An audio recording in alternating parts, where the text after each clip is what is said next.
Dan berusaha untuk membahas hal ini lebih lanjut, kita terhubung dengan tenaga ahli utama Kantor Komunikasi Kepresidenan, Pak Fitra Faisal Hastiadi, lalu bergabung juga Direktur Eksekutif Indef, Bu Esther Sri Astuti, kemudian bergabung juga pengurus harian Yayasan Lembaga Konsumen Indonesia atau YLKI, Rafika Zulfa. Selamat malam, selamat sore Bapak Ibu.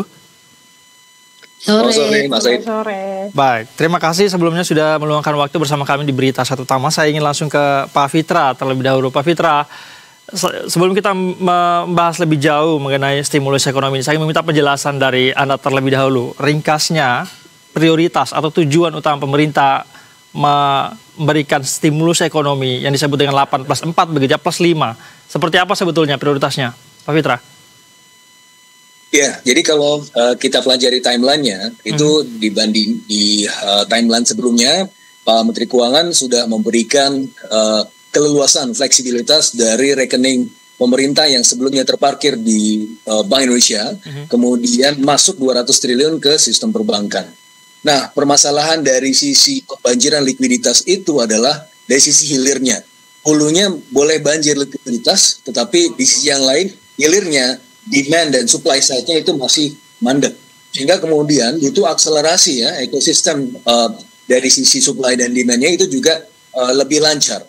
Nah, oleh karenanya kalau kita lihat ya, program 17 paket stimulus ya kalau ditambahkan ya, 8 tambah 4 tambah 5, ini adalah untuk melancarkan dari sisi ruang-ruang ekonominya. Hingga pada akhirnya ketika ada laju ekspansi usaha, maka permintaan kredit juga akan meningkat. Sehingga ini juga akan membantu perbankan dalam menyalurkan kreditnya. Ini itu sebenarnya motivasinya lebih ke sana, Mas Said. Oke, baik. Saya mau langsung ke Bu Esther dari Ekonom Indef. Bu Esther, kalau Anda sendiri sebagai ekonom melihat stimulus ekonomi ini, sebelumnya juga tadi sudah disinggung oleh Pak Fitra, begitu ada 200 triliun yang digelontorkan pemerintah ke perbankan Bank Himbara begitu. Seperti apa Anda menanggapi rentetan kebijakan yang dikeluarkan oleh pemerintah ini? Iya, terima kasih. Tadi sudah disebutkan oleh Mas Fitra ya bahwa paket kebijakan stimulus ini digelontorkan untuk menggerakkan sektor real gitu. Nah, tentunya kita mengapresiasi ya adanya usaha dari pemerintah untuk bisa menggerakkan sektor real. Nah, namun ini kalau boleh usul nih, mumpung ada Mas Fitra ya. Jadi di sini kan ada 17 paket, 8 program akselerasi dan ada 4 paket dan 5 paket selanjutnya gitu ya untuk tahun depan. Nah, ini tidak hanya terbatas pada program-program misalnya yang bersifat sementara saja gitu, tetapi bisa misalnya kalau program magang fresh graduate itu kan berarti pemerintah mengeluarkan uang untuk menggaji mahasiswa ya fresh grade yang diminta untuk magang kemudian digaji setiap bulannya. Namun kalau bisa ini diberikan pelatihan, kemudian matching program sehingga nantinya ke depannya mereka yang sudah ikut program magang ini tidak hanya berhenti di situ.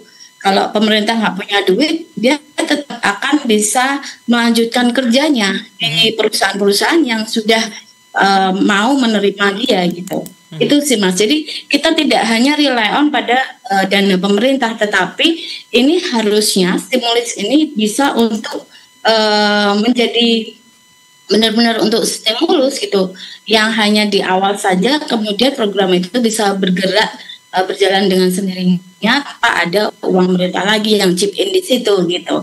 Nah, ini sebaiknya diperluas ke arah sana gitu, Mas. Baik, saya langsung saja ke Mas Fitra. Mas Fitra, apa tanggapan Anda berkaitan dengan rekomendasi dari Bu Esther? Ya, tidak ada perbedaannya karena memang itu yang ingin dilakukan oleh pemerintah. Jadi bagaimana pemerintah menaruh 200 triliun itu di perbankan adalah untuk kemudian meluaskan aktor-aktor pertumbuhan ekonomi. Karena tidak hanya dari pemerintah, tentunya dari private sector juga. Selama ini private sector ter-crowd out ya, anggaran atau dana-dananya. Sehingga dalam hal ini menjadi semacam ganjalan ya untuk tumbuh di atas 5%. Sementara ketika itu banjir likuiditas, itu kan sebenarnya uang pemerintah yang ditaruh ya. Jadi bukan sebenarnya itu APBN yang kemudian dilaksanakan untuk kebijakan fiskal, bukan. Tetapi itu adalah untuk meningkatkan likuiditas. Jadi kalau likuiditas itu meningkat, maka ada kemungkinan suku bunga antar banknya juga akan turun, ya. Perbankan juga tidak akan berebutan cari dana, sehingga pada akhirnya akan lebih fokus untuk kemudian menyalurkan kredit. Nah, ketika itu kredit itu disalurkan, berarti aktor-aktor pertumbuhan ekonominya itu bertambah, tidak hanya pemerintah tapi juga sektor swasta. Itu idenya ke situ.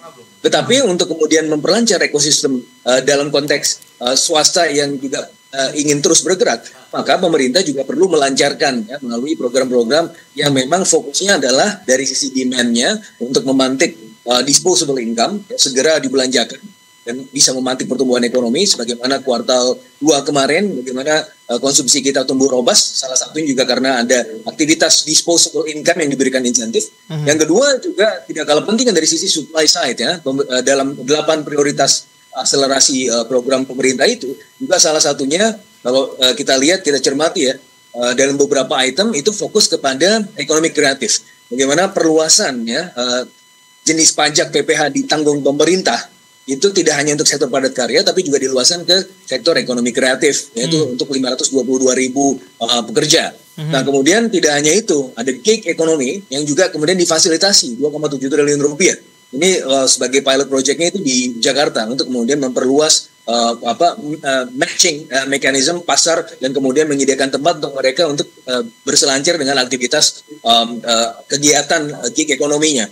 Nah, kenapa ini kemudian dijadikan salah satu prioritas ya, dari 8 itu? Karena kita melihat presiden ya, di kuartal kedua, bagaimana sektor transportasi dan pergudangan itu tumbuh 8,5%, terus kemudian bagaimana sektor akomodasi makanan dan minuman itu tumbuh 8%, jasa lainnya itu tumbuh 11%. Salah satunya adalah kalau kita lihat stimulus di kuartal kedua, selain fokus kepada disposable income, ya bantuan subsidi upah dan juga bansos, itu juga fokus kepada sektor transportasi, yang mana ini memiliki backward dan forward linkage yang cukup signifikan ke ekonomi kreatif. Maka belajar dari situ, maka pemerintah memandang perlu untuk kemudian meningkatkan sumber-sumber pertumbuhan ekonomi yang potensial. Selain memang yang fokus utamanya adalah untuk industri, karena kontribusi industri atau sektor pengolahan itu yang paling besar ya, sekitar 19% dari GDP. Sehingga dalam akhirnya sumber-sumber pertumbuhan itu bisa lebih luas portofolionya, dan itu bisa kemudian melancarkan kita untuk bisa menopang pertumbuhan ekonomi kita di tahun ini tidak-tidaknya di 5%. Itu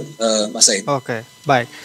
Saya mau ke YLKI dari sisi konsumen. Bagaimana Anda melihat paket stimulus ini, Bu Rafika? Seberapa besar dampaknya bisa dirasakan langsung oleh masyarakat menurut Anda?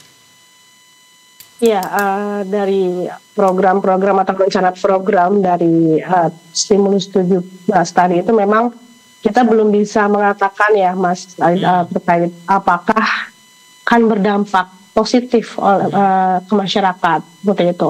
Oleh sebab itu kami YLKI memang mengusulkan dari program-program tersebut agar lebih lebih jelas untuk ekonomi ke masyarakatnya. Misal seperti terkait bagaimana perencanaan lapangan kerja untuk masyarakat sehingga mereka itu bisa lebih berdaya ke depannya dan tidak hanya bersifat bantuan yang tidak membuat mereka menjadi lebih mandiri untuk memberdayakan ekonomi mereka seperti itu.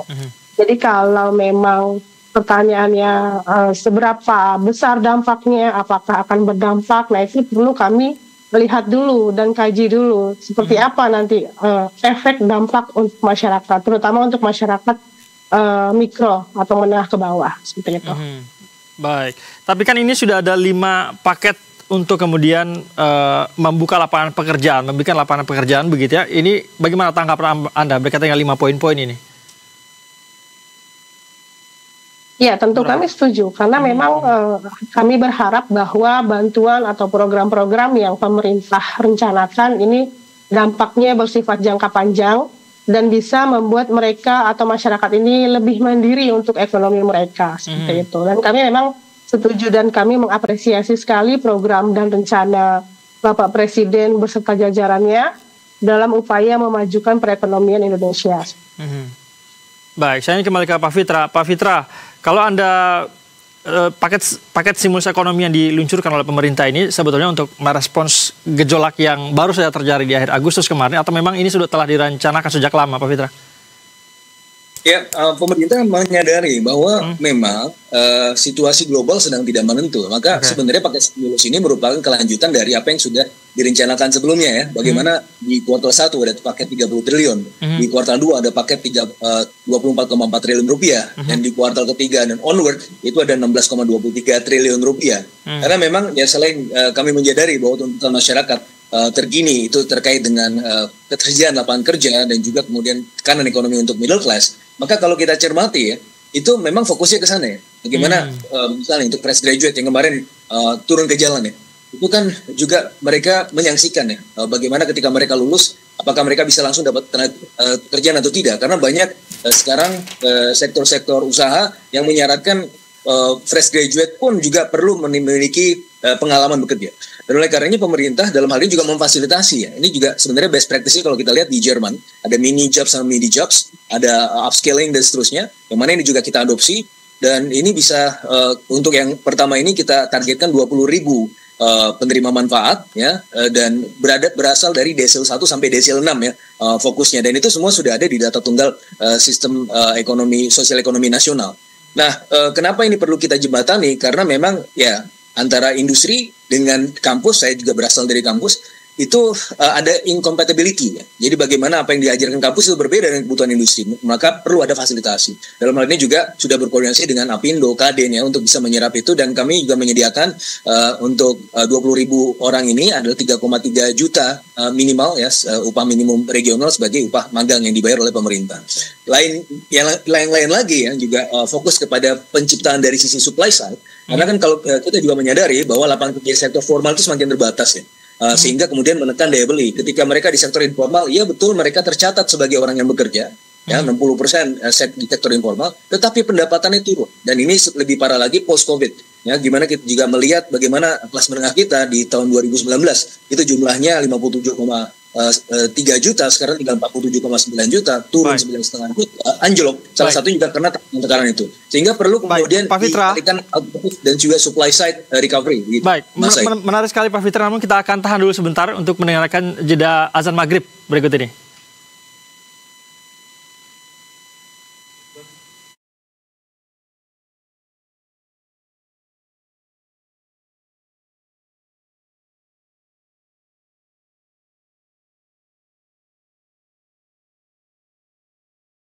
Allahu Akbar, Allahu Akbar,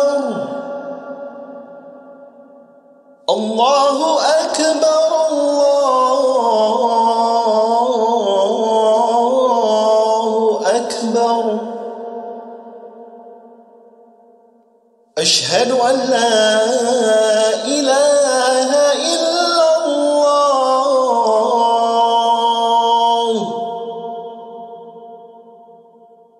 أشهد أن لا إله إلا الله.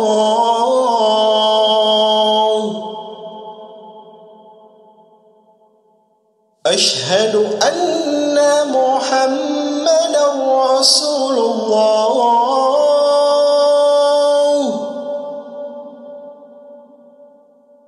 أشهد أن محمدا رسول الله.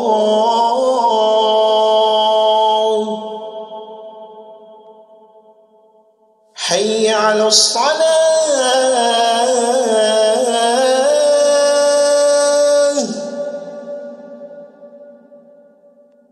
حي على الصلاة.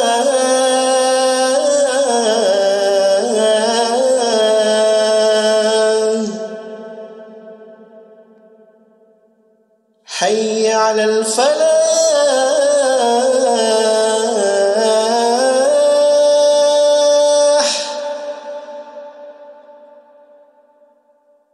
حي على الفلاح.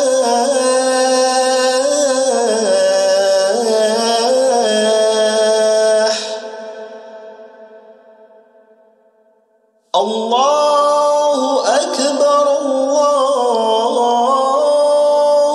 أكبر.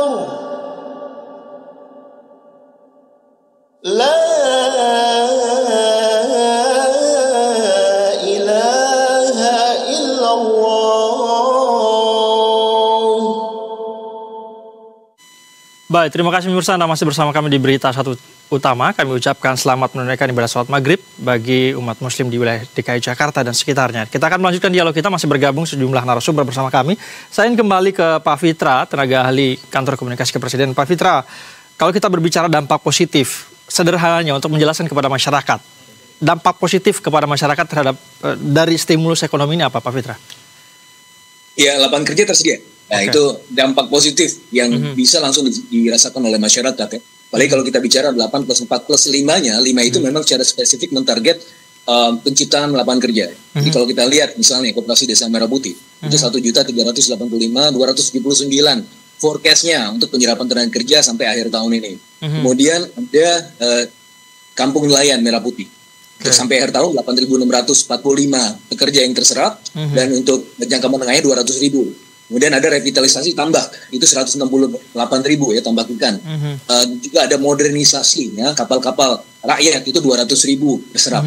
Kemudian ada perkebunan rakyat yang akan menyerap selama 2 tahun ke depan, itu 2 juta tenaga kerja. All in all 3,5 juta harapannya untuk program-program ini.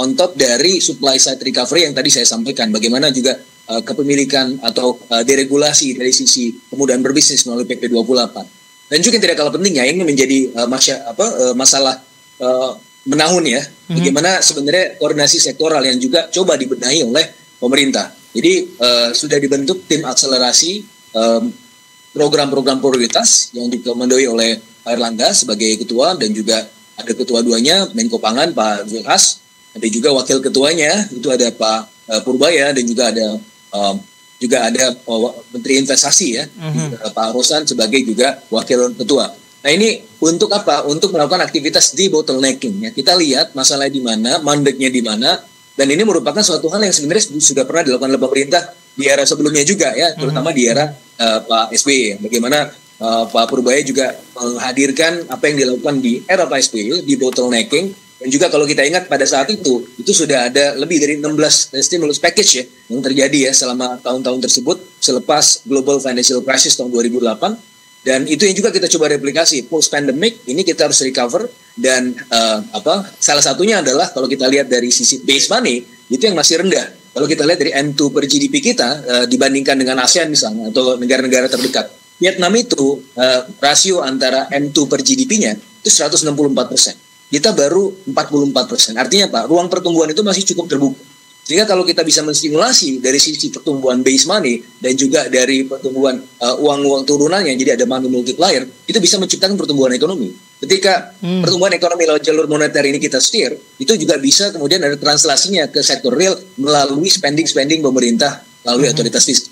Sehingga inilah yang akan terjadi ya. Jadi ada pembukaan lapangan kerja baru untuk masyarakat. Sesuai dengan tuntutan yang kita lihat kemarin dan pemerintah menjawab. Baik, saya ingin ke Bu Esther sekarang. Bu Esther, kalau kita melihat 8 program akselerasi program di 2025 ini begitu ya, salah satunya adalah perluasan pajak penghasilan pasal 21 DTP begitu ya untuk sektor pariwisata. Kalau menurut Anda poin ini apakah fokusnya ke sektor pariwisata begitu ya? Apakah akan mendorong daya beli masyarakat kita secara umum, kemudian tentu saja muaranya akan membantu pertumbuhan ekonomi kita, atau seperti apa pendapat Anda? Ya, terima kasih. Jadi untuk perluasan PPH ini ya yang ditanggung oleh pemerintah, tadinya kan hanya untuk sektor yang industri padat karya ya. Kemudian ini diperluas untuk pariwisata, hotel dan restoran. Menurut saya ini menjadi salah satu ya untuk bisa mengenerate mereka untuk bisa lebih menggerakkan sektor pariwisata. Namun tidak cukup itu ya, karena kalau kita lihat dari sisi sektor pariwisata yang menjadi mereka tidak mau untuk datang ke destinasi pariwisata tiket yang mahal gitu ya. Nah, sehingga mungkin insentifnya itu bisa diperluas lagi gitu. Tidak hanya perluasan PPh 21 gitu yang ditanggung oleh pemerintah, tetapi lebih ke arah bagaimana biaya transportasinya lebih murah, biar bisa akomodasinya lebih murah, logistiknya lebih murah, seperti itu sih. Baik, Bu Esther, kalau menurut Anda sektor mana lagi yang semestinya mendapat perhatian juga selain sektor pariwisata? Kalau melihat dari sektor-sektor yang saat ini itu menurun ya kinerjanya, tentunya sektor industri manufaktur gitu ya, yang bisa serap tenaga banyak. Kemudian sektor jasa gitu ya, sektor-sektor yang pertanian mungkin ya, karena sektor pertanian ini jangan dilupakan, karena kalau misalnya harga pangan itu rampung tinggi ya, karena supply-nya itu kurang atau karena distribusinya itu tidak lancar, itu juga menjadi ancaman bagi stabilitas harga. Oke. Baik, sekarang saya ingin ke Bu Rafika. Bu Rafika, kalau kita melihat program 8+4+5 begitu ya, dari sekian banyak itu, ada memang program bersifat bantuan sosial, insentif maupun lowongan pekerjaan. Menurut YLKI sendiri, program mana yang benar-benar akan berdampak langsung ke masyarakat atau mungkin konsumen? Ya. Ya, kalau dari kami YLKI tentu kami ingin melihat kebijakan itu memang bisa membuat masyarakat itu berdaya, mandiri untuk mereka. Maka menurut kami memang adanya lowongan pekerjaan itu yang paling cepat ya, dan bisa menyasar langsung ke masyarakat. Dan ini juga memang merupakan bentuk penempatan janji ya, karena kan Bapak Presiden itu sudah berjanji pada kampanyenya akan menyiapkan 19 juta lapangan pekerjaan, dan itu merupakan hutang kepada masyarakat. Maka kami melihat ini adalah upaya-upaya Bapak Presiden dan jajarannya untuk kita menepati janjinya seperti itu. Baik, Bu Rafika, dari sekian banyaknya program itu, apakah ada sektor yang menurut Anda terlewatkan oleh pemerintah dari sekian banyaknya stimulus yang diberikan menurut YLKI? Ya. Kalau menurut kami YLKI memang ada dua sektor yang sebetulnya tidak kalah penting untuk menjadi perhatian ya, seperti sektor-sektor perumahan, di mana kami melihat ini berdasarkan pengaduan YLKI ya. Sektor perumahan dan kesehatan ini juga menjadi perhatian pemerintah seharusnya, di mana masyarakat bisa mengakses perumahan sehingga mereka bisa hunian yang layak seperti itu. Kemudian juga dari sisi sektor kesehatan bisa dialihkan ke BPJS misalnya, karena memang BPJS menghindari adanya defisit dan kemudian tidak adanya dampak kenaikan biaya angsuran untuk masyarakat seperti itu. Baik. Ada banyak catatan begitu ya, saya ingin langsung saja ke Pak Fitra mungkin. Tadi sebelumnya Bu Esther juga mengatakan bahwa ternyata ada sektor-sektor lain juga tidak boleh luput dari perhatian pemerintah. Misalnya sektor pertanian begitu. Begitu juga dikatakan oleh YLKI ada sektor-sektor lain yang juga memang harus mendapat perhatian. Mengapa pemerintah memilih perluasan PPh 21 ini terhadap sektor pariwisata saja, Pak Fitra? Iya begini, jadi kan ada salah satu tuntutan ekonom ya, saya rasa Mbak Esther juga ada di sana, adalah mengurangi dominasi pemerintah. Nah, pelibatan sektor swasta ini menjadi sangat krusial. Kalau pemerintah semua mengerjakan, itu akan terjadi crowding out effect, Mas Said. Ya, sehingga kita perlu berkolaborasi lintas sektoral, lintas aktor, ya tidak hanya pemerintah yang melakukan. Dalam hal ini, kami sudah menghitung efek pengganda yang paling besar dan yang paling dibutuhkan oleh masyarakat pada saat ini adalah yang kami sudah identifikasi melalui program strategis 4+5 itu, gitu ya. Sehingga kalau pemerintah yang mengerjakan semua, pertama, uangnya tidak cukup. Kedua, akan men-crowd out aktivitas sektor swasta. Karena apa? Pada akhirnya, pemerintah akan mengeluarkan bond issuance lebih tinggi lagi. Kalau bond issuance lebih tinggi, pada akhirnya apa? Financing dari private sector itu menjadi sangat terbatas. Nah, maka kita harus perlu menjaga keseimbangan, Mas Said. Oke, baik. Pak Fitra, saya ini meminta closing statement dari Anda, berhubung waktu kita terbatas sebenarnya. Pak Fitra, seperti apa Anda memberikan optimisme terkait dengan stimulus ekonomi ini? Seberapa yakin pemerintah dengan stimulus ini akan menjaga target pertumbuhan ekonomi 5,2% tahun ini? Yang kami cukup yakin, karena ini kita bicara presiden ya, ini kita bicara mengenai time series presiden, empiris. Nah, kuartal kedua ketika kita mengeluarkan stimulus 24,4 triliun rupiah yang fokus pada disposable income dan fokus juga ke ekonomi kreatif, hasilnya apa? Pertumbuhan dari sektor konsumsi itu tetap robust. Di kuartal 1 4,95% dan kuartal 2-nya 4,97%. Meskipun masih suboptimal di bawah pertumbuhan ekonomi yang 5,12%. Tetapi ya berkahnya dari kuartal 2 kita juga melihat presiden tersebut bahwa pertumbuhan sektoral itu meningkat secara cukup signifikan ya. Bagaimana tadi kita jadi sektor pariwisata, industri pengolahan, semuanya tumbuh di atas 5%. Dan juga tidak kalah pentingnya aktivitas investasi yang melonjak. Sehingga pemerintah sudah menyadari bahwa demand side saja itu tidak cukup, maka perlu dipenuhi oleh supply side. Nah, itu bagaimana kita bisa menjaga ekonomi kita di tahun ini bisa di atas 5% gitu, Mas Said.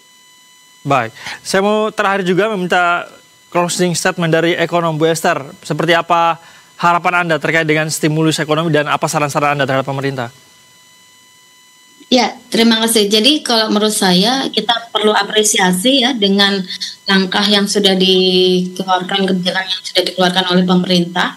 Namun kita sebaiknya kedepannya tidak hanya fokus pada kuantitas ya, tetapi kualitas juga.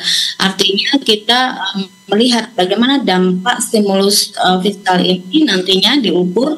Nah, apakah dampaknya positif, mana yang kurang, mana yang kuat. Nah, kalau yang kuat perlu diperkuat lagi, kalau yang kurang kita harus identifikasi problemnya di mana. Baik, terakhir dari YLKI, silakan. Baik, pada prinsipnya kami selalu mendukung ya apapun program yang pemerintah rencanakan selama itu bisa memperhatikan asas-asas untuk memenuhi hak-hak konsumen yang adil.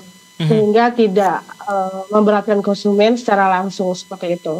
Karena biar bagaimanapun kami melihat ini adalah upaya Bapak Presiden untuk memenuhi janjinya dan kami mengapresiasi itu. Dan kami berharap semoga program-programnya memang bisa berpihak pada kepentingan dan hak-hak konsumen. Baik, itu yang kita harapkan bersama begitu, dampak langsungnya bisa dirasakan oleh masyarakat. Dan kita berharap juga pertumbuhan ekonomi sesuai dengan apa yang ditargetkan oleh pemerintah begitu ya. Terima kasih Pak Fitra, Bu Rafika, Bu Esther telah memberikan pandangan, informasi bersama kami di Berita Satu Utama. Selamat malam, salam sehat selalu. Selamat malam. Sehat selalu, terima kasih.